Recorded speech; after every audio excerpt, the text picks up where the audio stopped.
Hey everybody, this is graphic designer Roberto Blake from robertoblake.com, helping you create something awesome today.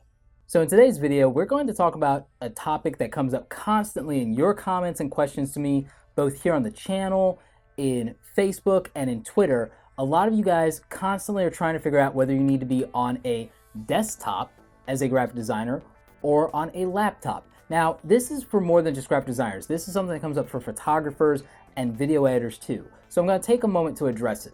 For most people, it comes down to an argument of balancing mobility against overwhelming power.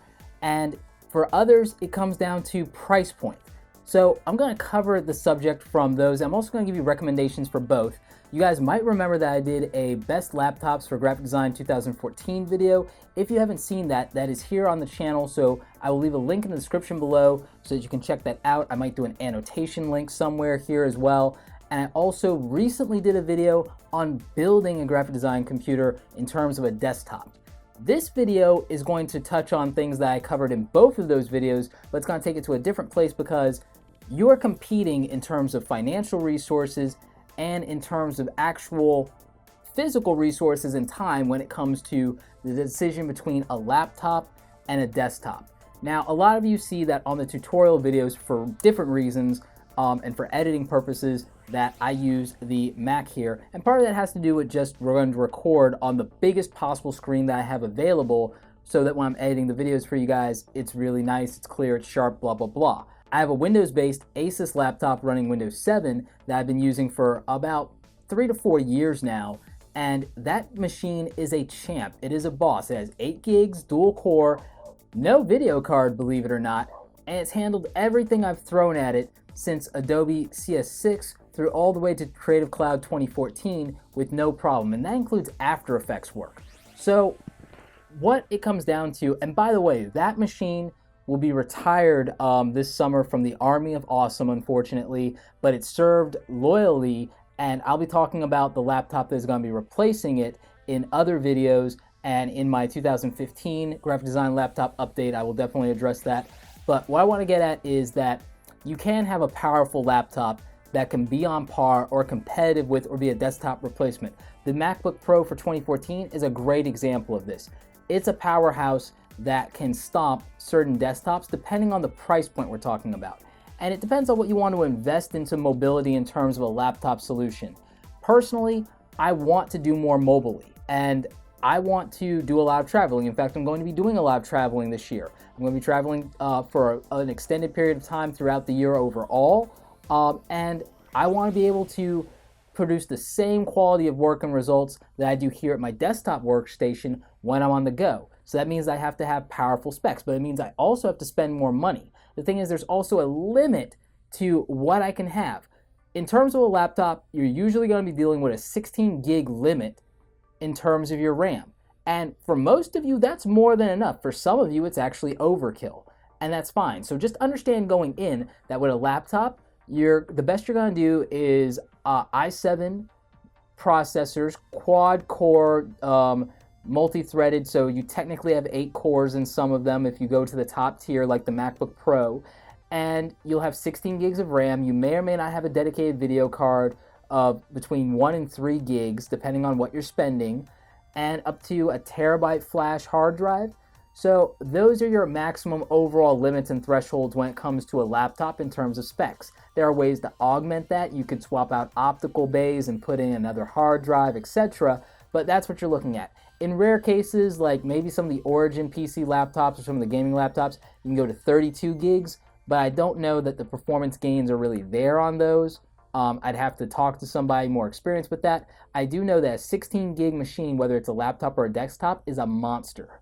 However, in a desktop, like I talked about in my Photoshop build video, you can get multiple hard drives. You can go anywhere from 2 to 4 to 6 to even 8, God forbid, in a desktop model, and there's reasons to do that, and I talk about those extensively in the video. There are reasons to do that. You can put in multiple video cards if you felt the need to do that as well, and you can go up to 32, 64 gigs of RAM for whatever your needs are, especially if you're going into 3D space and want to do things with video editing, intense motion graphics, VFX, heavy-duty Photoshop layers, over 200 layers, and yes, there's reasons to do that for advanced compositing and advertising work, etc. So again, you can have a no limits machine if you go desktop, but just remember that award-winning films have been edited on laptops before.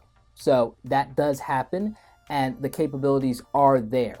So just understand that, yes, there's more power in a desktop, but it might be overkill for what you are personally doing. If you're doing photo editing, the reason that I like to use a 21-inch iMac, and if I could, I would go ahead and have today, instead of waiting for the investment, a 27-inch Retina, probably the 27-inch 5K Retina that they sell for the iMac. I would do it just because, again, I like editing on this large screen. I like screen recording for you guys on a large screen. It's easier on my eyes, and that's why I do it. But I also like to be able to have the flexibility to edit at meetings, edit on the go, do stuff when I'm doing shoots and when I'm doing video out in the field and be able to edit it and see it right there. So I need a powerhouse laptop as well with a minimum of 8 gigs of RAM so that I can do my light work. Maybe I'm not looking at everything in full resolution or whatever. Maybe I'm in draft mode, and that's fine, and I can do that on the go. And so you just really need to decide, how are you using and how do you most need to use, your machine for working? If you're someone who is a freelancer, I'm going to tell you flat out, I would recommend getting a laptop and investing as much as you can in a laptop first, and do a slow build on your desktop to build the most powerful desktop you can, even if it takes longer. So prioritize the laptop so you have all the freedom of mobility, and so you can go to meetings, you can present, you can do everything you need to do, you can do stuff on the go, and then slowly build up to the desktop that you want, whether that means buying an iMac, whether it means buying a Mac Pro, whether it means building a PC from scratch, whether it means building a Hackintosh, or as I like to say, a Franken-Mac. You can do that one piece at a time, get all the components that you want, and build it out perfectly over time and scale it. Whereas with a laptop, you're buying that right out of the box. So buy something right out of the box that fits your needs, that you can do your work on, and that you can feel comfortable to deliver the results you need. In terms of investment, laptops can be cheaper on the Windows side than most desktops in terms of the power and the specs we're talking about. So we're talking about, for a desktop, it's like 8 gigs minimum, but I really feel like for a desktop, 16 gigs or bust. This iMac's running 12 gigs right now. It's going to go to 16 very shortly here. So again, I feel 16 gigs or bust on a desktop because you're getting a desktop for power, so go that route.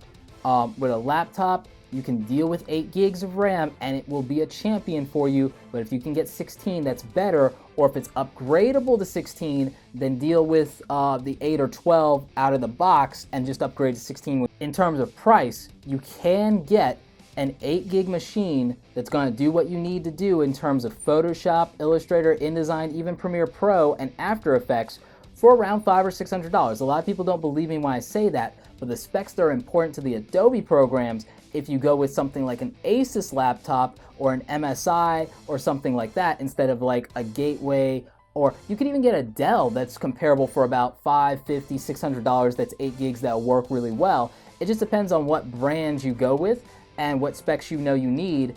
You can go with an Intel i5 around that price and it'll be good to go. You could go with the i3. I recommend the i5 even if you end up having to spend $600 or $700. I say go i5, go i7 if you can. 8 gigs if you can get 16. You can do that for around $1,000 or just under $1,000. You can get 16. I think for around $850 you can get 16 gigs of RAM.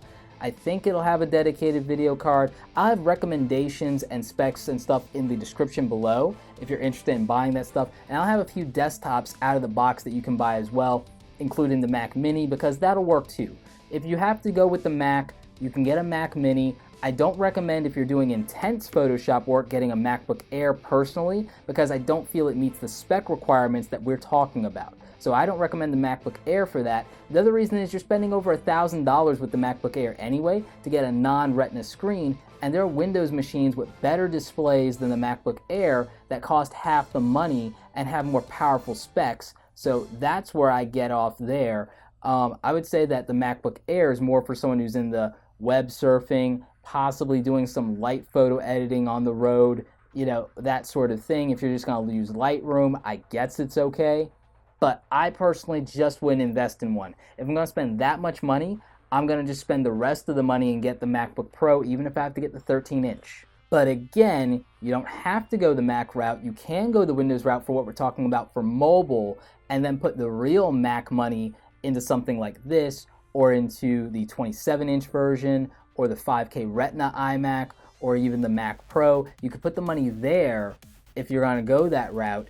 And for when we're talking about mobile, the other thing to keep in mind is that a mobile laptop is more susceptible to wear and tear, damage, theft, and accidents than a stationary desktop that you can protect. So in terms of the investment there, if you had to save up money and you don't have the money to cover it with insurance, I wouldn't get a MacBook Pro without being able to back it up with insurance against damage, protection, theft, etc.